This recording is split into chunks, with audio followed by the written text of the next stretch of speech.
Hi! In front of me is INFINIX Smart 6 HD, and today I would like to show you how you can operate vibration settings on this device.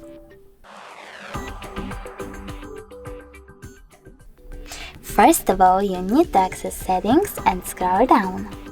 Now choose sound and vibration, scroll down again and tap on vibrate for calls. Over here, select one of those options for your incoming calls by tapping on the best one. Never vibrate, always vibrate, or vibrate first, then ring gradually. I will go with never vibrate. Now click on the back button, scroll down again and click on shortcut to prevent ringing. You can set up vibration over here by choosing vibrate.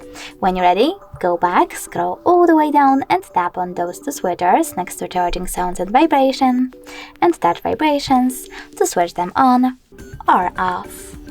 Thanks so much for watching. If you enjoyed this video, don't forget to leave a like, comment and subscribe. Bye!